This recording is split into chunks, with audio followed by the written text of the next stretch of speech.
सभी माध्यम अपनी जीवन पुस्तक में घटनाओं को पर्दे पे देखने का जिक्र करते हैं। जब वो लाइब्रेरी की टेबलों पर, कॉन्फ्रेंस के छोटे कक्षों में दिखने वाले पर्दे का जिक्र करते हैं, तो ये पर्दे टेलीविज़न के आकार के होते हैं। इसी पुस्तक के बारे में एक माध्यम ने कहा था कि ये दस्तावेज पुस्तकों व पृष्ठों का आभास कराते हैं, लेकिन वास्तव में वो ऊर्जा की परतें होती हैं जो कंपित होकर घटनाओं के सजीव चित्र के रूपों को आकार देती हैं। यानी हकीकत में ये पुस्तकें सिर्फ एक पुस्तकें न होकर ऊर्जा की परतें हैं जिन पे हम अपने जीवन की घटनाओं को देखते हैं। अब अध्ययन क्षेत्र में ये पुस्तकें छोटे आकार में दिखाई देती हैं, जबकि पुनर्जन्म से पहले जब आत्मा को जीवन चयन के लिए भेजा जाता है, जहाँ आत्मा नियति के घेरे में अपने आने वाले जीवन को देखती है, वहाँ पे ये पर्दे विशाल रूप में होते हैं। इन पर्दों के अंदर आत्मा प्रवेश भी कर सकती है, भावी जीवन को महसूस कर सकती है, और ये पर्दे विशालता के साथ साथ आत्मा को घेरे भी रखते हैं। तभी तो इसे आत्माओं ने नियति का घेरा नाम दिया है।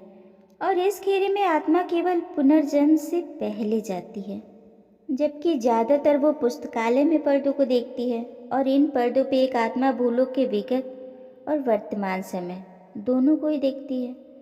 पर्दे छोटे हों या बड़े, इससे कोई फर्क नहीं पड़ता, लेकिन जब एक आत्मा इसमें प्रवेश करती है तो उनकी ऊर्जा का एक भाग कमरे में ही रह जाता है। यानी आत्मा पर्दे के अंदर घटनाक्रम में भी होती है और बाहर से उस घटना को देख भी रही होती है। आत्मा आखिर है क्या? ऊर्जा ही तो है, और वो अपनी ऊर्जा का विभाजन भी बड़ी आसानी से कर सकती है, ये भी हमें पता है। ब्रह्मांड को देखने वाले ये सभी पर्दे बहुआयामी होते हैं, और साथ ही ये अंतरिक्षीय समय के साथ तालमेल भी रखते हैं। इसी समय को आत्माएं समय रेखाएं कहती हैं, जिन्हें विचारों के अवलोकन द्वारा बदला जा सकता है। यानी दिखने वाली घटना का विचार बदलते ही घटना का दृश्य भी बदल जाता है। अब आत्माएं पर्दे में प्रवेश दो तरीकों से कर सकती हैं। पहला तो एक पर्यवेक्षक के रूप में, यानी आत्माएं अदृश्य भूत प्रेत बनकर दृश्यों में प्रवेश करती हैं जिनसे घटनाओं पर कोई प्रभाव नहीं पड़ता। और दूसरा भागीदार के रूप में, जब वो किसी घटना के दृश्य में कोई भूमिका अपनाती हैं और पुनर्सृजन के द्वारा वास्तविकता में फेरबदल भी करती हैं।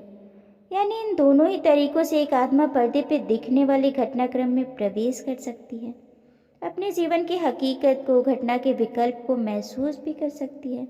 लेकिन इसके बाद जब वो दृश्य से बाहर आती है तो हर चीज़ पहले जैसी बन जाती है, क्योंकि भौतिक जगत में घटने वाली हर घटना, चाहे वो बीत ही चुकी हो, उसकी सच्चाई हमेशा एक सी ही रहती है, उसे बदला नहीं जा सकता।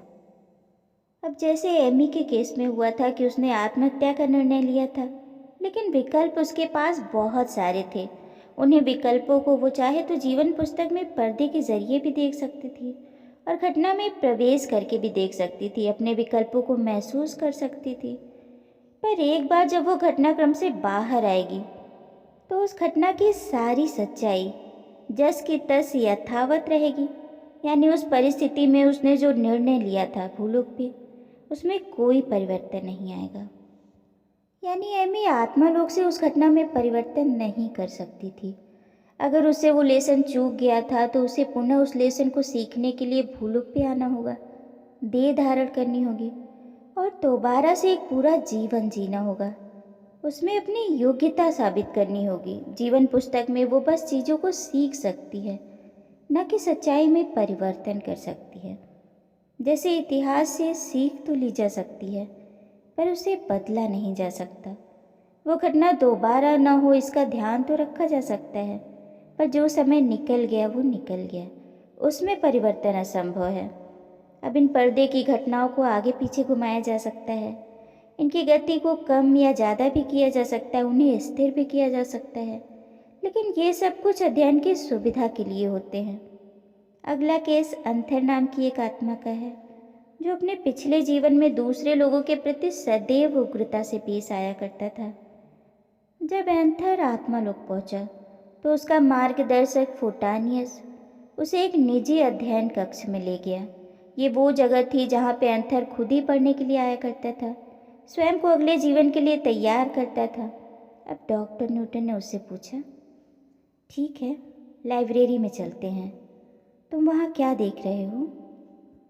इस पर एंथर ने बताया कि ये कमरा एक विशालकाय आयताकार बिल्डिंग में स्थित है और यहाँ की हर वस्तु दमकती हुई श्वेत पारदर्शी है। दीवारों के साथ बड़ी बड़ी व मोटी मोटी पुस्तकों की कतारें सी लगी हैं। अब यहाँ तक तो उसे फोटानियस लेकर आया था, उसका मार्गदर्शक। लेकिन इसके बाद एंथर को एक महिला मिलती है जिनके केस चांदी की तरह चमक रहे थे। चेहरे पे बड़ा स्नेह और आश्वासन था। शायद ये उसकी लाइब्रेरियन थी। फोटानियस उसे लाइब्रेरी तक छोड़कर वापस लौट गया था।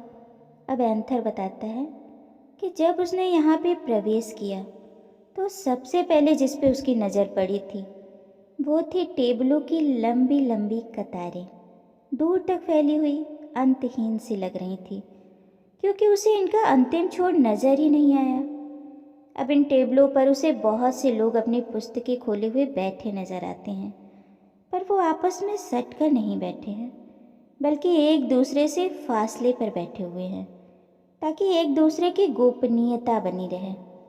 और ये शिष्टाचार के दायरे में भी आता है। अब एंथर आगे बताता है कि मेरा लाइब्रेरियन अत्यंत विद्वान लगता है। इन लोगों को हम पंडित जी या शास्त्री जी कहते हैं।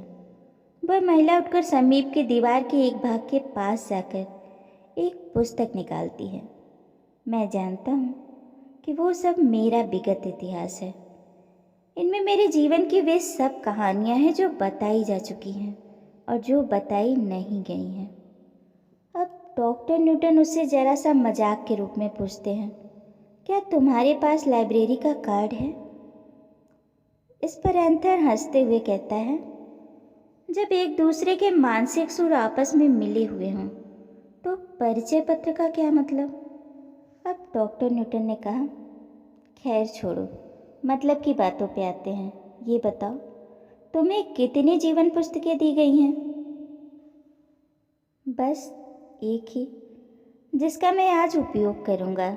इन पुस्तकों को खानों में क्रमवार रखा गया है, इसीलिए मुझे पता रहता है कि मेरी पुस्तक कहाँ रखी है। जब मैं इन्हें दूर से देखता हूँ तो ये दमकती सी हैं। अब डॉक्टर न्यूटन ने उससे आगे पूछा, तो क्या तुम स्वयं इन रैंकों के पास जा सकते हो? अरे नहीं, मेरे ख्याल से जो पुराने हैं बस केवल वही जा सकते हैं। अभी जो पुस्तक लाइब्रेरियन तुम्हें देकर गया है, क्या तुम्हें उसे पढ़ना है? जी।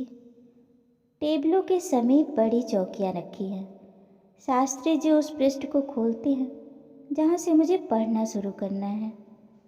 मैं एक पृष्ठ को देख रहा हूँ जिसकी लिखाई सुनहरे शब्दों में है। अभी मैं इसका अनुवाद नहीं कर पाऊँगा, लेकिन यह प्रमाणित करती है कि यह मेरी पुस्तक है। जरा ध्यान से देखो, क्या तुम इसका एक भी शब्द पहचान नहीं पा रहे हो? अब एंथर ने थोड़ा रुक कर कहा, मैं केवल यूनानी चिन्ह पाई को ही पहचान पा रहा हूँ। खैर, अच्छा ये बताओ, क्या यह यूनानी वर्णमाला के किसी अक्षर का प्रतीक है या तुम्हारे लिए इसका कोई गणितीय महत्व है? इस पर एंथर ने कहा, मैं समझता हूँ कि इसका संबंध अनुमान से है, अर्थात किसी वस्तु का दूसरी वस्तु से मुझसे क्या संबंध है। इसमें जो लिखा गया है उसकी भाषा गति एवं भावनाओं की है। आप इसे संगीतमय लहरों के रूप में अनुभव करेंगे। इसके जो प्रतीक हैं वे वास्तव में मेरी जिंदगियों की समान व असमान परिस्थितियों के मध्य के आनुपातिक संबंधों के कारण एवं प्रभाव के द्योतक है। इसमें और भी बहुत कुछ है। अब आगे उससे पूछा जाता है, लेकिन ये बताओ कि इस पुस्तक का अब तुम क्या करोगे? इस पे वो कहता है, इससे पहले कि मैं इस पुस्तक को लेकर किसी खाली टेबल पे जाकर बैठूं, हम दोनों मिलकर जरा सा अभ्यास करेंगे। इसमें लिखे प्रतीक हमें बताते हैं कि पृष्ठों को कहाँ पलटना है, लेकिन कैसे, ये मैं आपको समझा नहीं पाऊंगा। मैं नहीं जानता कि इनकी व्याख्या कैसे करूं। बस इतना बताओ कि लाइब्रेरियन तुम्हारी किस प्रकार सहायता कर रहा है। वो एक पृष्ठ पलटता है जिसमें मैं खेल के मैदान में एक बच्चे के रूप में खेल रहा हूँ। अब एंथर कांपने लगता है। यह यह कोई हंसी मजाक की बात नहीं है। मुझे समय में वहाँ भेज दिया जाता है जब मैं एक बिगड़ा व बदमाश बच्चा था। अब मुझे यह सब फिर से अनुभव करना पड़ेगा, कुछ ऐसा जिसे वे चाह रहे हैं कि मैं देख सकूं। मेरी ऊर्जा का एक अंश इन्हीं पन्नों में रेंगता जा रहा है। अब एंथर खुद को स्कूली समय में देखता है, जब वो एक बहुत ही बिगड़ैल और बदमाश लड़का हुआ करता था, जो अपने से छोटे और कम उम्र के लड़कों के साथ हमेशा झगड़ता रहता था, उन्हें मारता था। स्कूल के मैदान के जो मॉनिटर होते थे, उनसे नज़रें बचाकर हर किसी को कंकड़ पत्थर मारा करता था। अब उसी सीन में वो एक छोटा सा बच्चा बन जाता है और वो खुद को ही मार रहा है, यानी एंथर की ऊर्जा का एक भाग ये सब कुछ आत्मालोक की लाइब्रेरी से देख रहा है और दूसरा भाग उस सीन में है जहाँ मारने वाला और मार खाने वाला दोनों ही एंथर की ही ऊर्जा है, क्योंकि मार्गदर्शक चाहते थे कि एंथर उस दर्द को महसूस करे जो वो दूसरों को आज तक देता आया है। इसके बाद वो देखता है कि हर आता जाता व्यक्ति उसे कंकड़ पत्थर मार रहा है, जिससे उसे बहुत चोट पहुंच रही है। अब उसे उनका दर्द महसूस होता है जिन्हें वो बचपन में सताया करता था, और इसे सिखाने के लिए ही तो मार्गदर्शकों ने उस समय को उस पर फिर से दोहराया था, लेकिन एक दूसरे रूप में, जहाँ दर्द देने वाला भी वो था और उस दर्द को महसूस करने वाला भी एंथर ही था।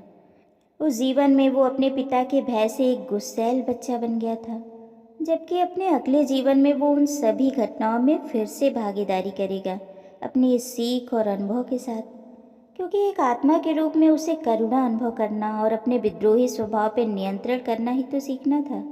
यही उसका लाइफ लेसन था।